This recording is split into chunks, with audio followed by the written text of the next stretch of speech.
शाम के 6 बजे थे।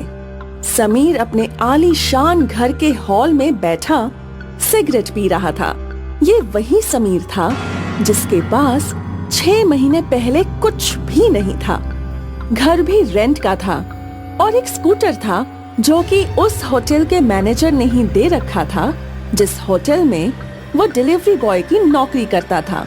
लेकिन आज समीर के पास घर, गाड़ी, बैंक बैलेंस और वो सब कुछ था जिसकी एक आम आदमी ख्वाहिश करता है।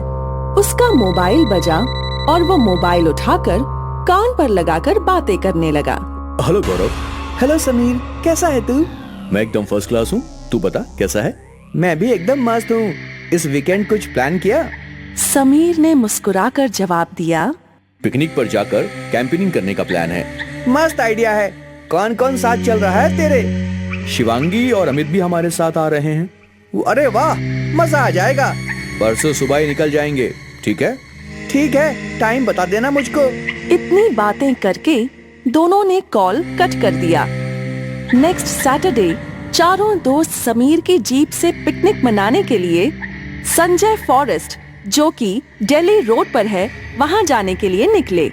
चारों आपस में बात बड़े मजे से रास्ते से गुजर रहे थे कि अचानक समीर को बीच रोड पर एक लड़की सफेद कपड़ों में नजर आई और उसने अचानक से ब्रेक लगा दिए। ब्रेक लगने से सभी को धक्का सा लगा। समीर क्या कर रहा है यार? रास्ते में ही मरवाएगा क्या? उस लड़की को बचाने की वजह से ब्रेक लगाया था मैंने। ये कहकर समीर ने सामने की तरफ इशारा किया, लेकिन उस टाइम वहाँ कोई नहीं था। कोई लड़की नहीं है। अबे तू नाटक मत कर और अच्छे से ड्राइव कर, ओके? समीर डर जाता है लेकिन किसी से कुछ कहता नहीं। उसे अपनी आंखों पर पूरा यकीन था कि कोई लड़की जरूर थी, लेकिन वो गायब कहाँ हो गई ये बात उसको हैरान कर रही थी। वो फिर से ड्राइव करने लगा और 4 बजे तक वो संजय फॉरेस्ट पहुंच गए। अंधेरा होने से पहले ही उन्होंने 2 कैंप लगा डाले और अपनी अपनी जरूरत का सामान उसमें रख दिया। जब अंधेरा हो गया तो उन्होंने अपने कैंप के आगे आग जलाई और उसके आगे बैठकर आपस में बातें करने लगे, हंसी मजाक और मस्ती करने लगे। जो कुछ फास्ट फूड वो साथ लाए थे उसे खाने लगे। मान गए शिवांगी, जितना मजा आज यहाँ आ रहा है उतना तो किसी वीकेंड पर नहीं आया। सिर्फ शिवांगी को क्रेडिट मत दो, ओके? हर वीकेंड तुम सबका खर्चा मैं उठाता हूँ और देखा जाए तो आज भी सबसे ज्यादा खर्चा मेरा ही हुआ है। हाँ तो तू तो करेगा ही ना, क्योंकि हम लोगों में से सबसे ज्यादा पैसा तेरे पास ही है। Jingle bells, jingle bells, jingle all the way। तभी एक फुसफुसाहट शिवांगी को सुनाई दी और वो हंसते हंसते अचानक से चौंक पड़ी। उसको देख बाकी सब भी चुप हो गए। क्या हुआ? तुम लोगों ने कोई आवाज सुनी अभी? नहीं, हमें तो कोई आवाज नहीं आई। बिल्कुल शांति हो चुकी थी। ऐसे में जैसे ही उसका मोबाइल बजा तो वो फिर से डर गई। अरे क्या हो गया? तुम तो मोबाइल की रिंग से भी डरने लगी। किसका फोन है? मम्मी का है। Excuse me guys. ये कहते हुए वो खड़ी हुई और कॉल रिसीव करके बात करने लगी, लेकिन वहाँ नेटवर्क अच्छे से नहीं मिल रहा था। उसने कई बार हेलो हेलो किया, फिर नेटवर्क लेने के चक्कर में कदम बढ़ाने लगी। अरे चारों तरफ जंगल है, कहीं खो मत जाना शिवांगी। समीर ने ऊंची आवाज में कहा, लेकिन शिवांगी ने उसकी बात पर ध्यान नहीं दिया और कदम बढ़ाते हुए आगे बढ़ने लगी। जब उसने देखा कि नेटवर्क ठीक से नहीं आ रहा है तो उसने मम्मी को मैसेज कर दिया, jingle bells, jingle bells, jingle all the way. रात के सन्नाटे को चीरती हुई एक आवाज उसको सुनाई दी और वो चौंक पड़ी। हाँ? कौन है? उसने ऊंची आवाज में कहा और इधर उधर नजरें घुमाई। चारों तरफ सिर्फ जंगल ही जंगल था और काफी अंधेरा था। चांद की रोशनी में ही थोड़ा कुछ नजर आ रहा था। Jingle bells, jingle bells, jingle all the वे।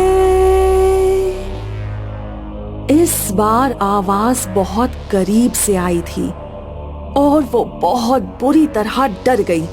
तुम कौन हो? सामने क्यों नहीं आती? उसने देखा उससे कुछ ही दूरी पर एक लड़की खड़ी है। उसने सफेद रंग का सूट पहना हुआ है, जो कि क्रिश्चियन लड़कियां शादी के दिन पहनती हैं। वो धीरे धीरे आगे की तरफ बढ़ रही थी। शिवांगी की तरफ उसकी पीठ थी। उसको देखने के लिए कि वो कौन है, शिवांगी उसकी तरफ बढ़ी। कौन हो तुम? वो लड़की रुक गई। शिवांगी भी रुक गई। जैसे ही उस लड़की ने पलटकर शिवांगी की तरफ मुंह किया, उसकी डर के मारे चीख निकल गई। उस लड़की का चेहरा सांवला था, बाल खुले हुए हवा में लहरा रहे थे। आंखों की पुतलियां गायब थीं। पूरी आंखें सफेद सफेद अंधेरे में चमक रही थी। इसके साथ एक भयानक मुस्कान होने की वजह से वो बेहद खौफनाक लग रही थी। Merry Christmas Shivangi. रोजी, तुम तो मर चुकी हो। मेरे पास आओ, उसने कहते हुए शिवांगी की तरफ हाथ बढ़ाया। लेकिन शिवांगी बहुत ज्यादा डरी हुई थी। उसने भागने के लिए कदम आगे बढ़ाए, लेकिन सिर्फ 2 कदम ही चली होगी कि रोजी बिजली की स्पीड से उसके सामने आ गई और उसका गला पकड़ लिया। शिवांगी बहुत जोरों से चिल्लाई और बेहोश हो गई। रोजी ने उसके शरीर में प्रवेश किया। Jingle bells, jingle bells, jingle all the वे।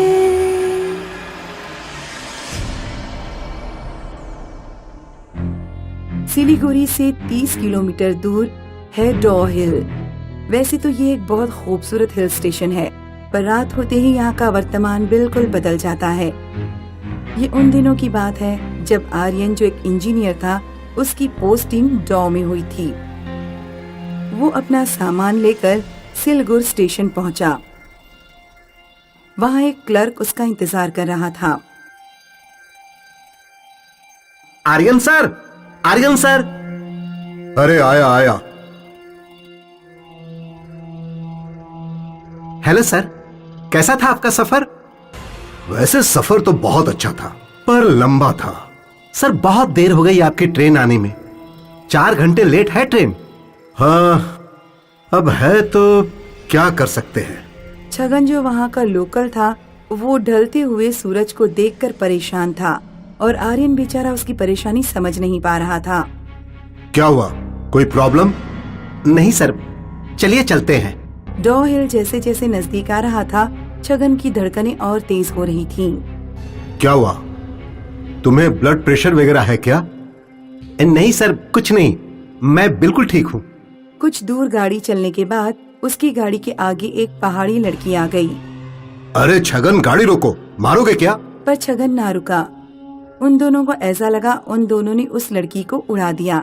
छगन डर गया और वो गाड़ी चलाता रहा, पर फिर आर्यन ने जबरदस्ती की और गाड़ी रोक दी।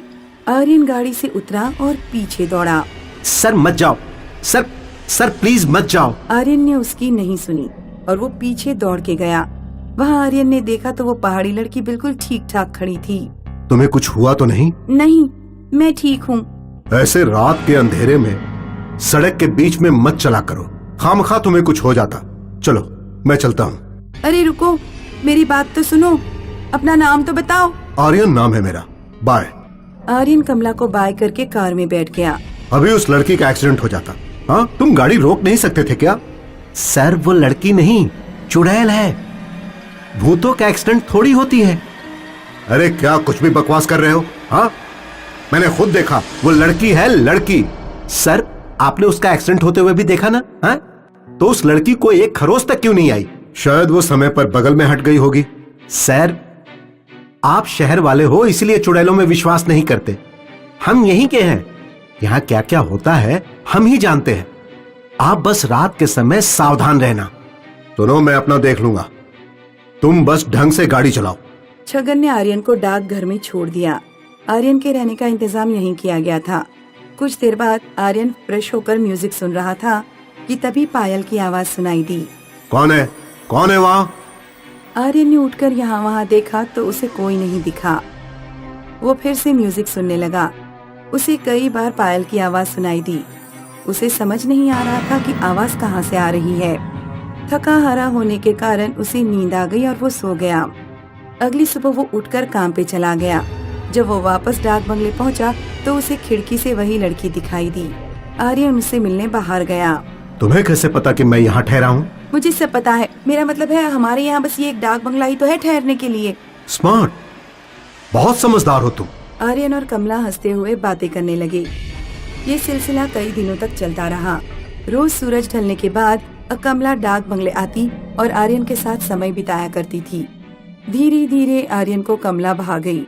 आर्यन कमला का दीवाना हो गया। क्या हुआ? आज तुम्हें इतनी देर क्यों हो गई? घर में मेहमान आए थे। एक दिन डाकघर के केयरटेकर ने खिड़की से देखा कि आर्यन अकेले में बड़बड़ा रहा है। अरे ये सर किससे बात कर रहे हैं? केयरटेकर आर्यन से पूछने बाहर आया तो आर्यन ने देखा कि केयरटेकर को देखकर कमला भाग गई।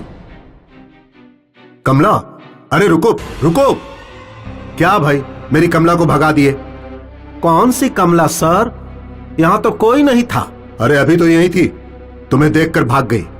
नहीं सर, आपको कोई गलतफहमी हुई है। यहाँ कोई नहीं था। गलतफहमी मुझे नहीं, तुम्हें हुई है। जाओ अपनी आंखों का चेकअप करवाओ। अगली शाम केयरटेकर ने छगन को बुलाया और उसे भी दिखाया कि आर्यन अकेले में बड़बड़ा रहा है। मुझे लगता ही था कि ऐसा कुछ होगा। पर क्यों? जिस दिन हम आ रहे थे तो डॉ हिल के पास वो चुड़ैल हमारी गाड़ी के सामने थी। सर को लगा कि हमने उस चुड़ैल का एक्सीडेंट कर दिया, इसीलिए सर गाड़ी से उतरकर उसे देखने गए थे। ये सब तभी से शुरू हुआ होगा। तो अब हम क्या करें? क्या कर सकते हैं? सर को सच्चाई बताते हैं। अगले दिन छगन आर्यन को कार में कहीं ले जा रहा था। हम कहाँ जा रहे हैं? बहुत ही जरूरी जगह पर। बताओ तो, पर कहाँ? चलिए सर, सब पता चल जाएगा। वो कार एक बड़े से बंगलों के बाहर रुकी। छगन आर्यन को अंदर ले गया। वहाँ जाते ही सामने उसी लड़की की तस्वीर थी। अरे ये तो कमला है। नहीं सर, ये दुर्गा है, दुर्गा। नहीं, ये कमला है। नहीं सर, ये दुर्गा है, इस घर की मालकिन, और इसे मरे हुए 30 साल हो गए हैं। क्या बकवास कर रहे हो? कल रात को मुझसे मिली थी और इस लड़की की उम्र भी 30 साल की नहीं है, और तुम बोल रहे हो कि ये 30 साल पहले मरी थी। आपको मेरी बातों पर यकीन नहीं है ना? हाँ, चलिए मेरे साथ। छगन आर्यन को गांव के मंदिर लेकर गया।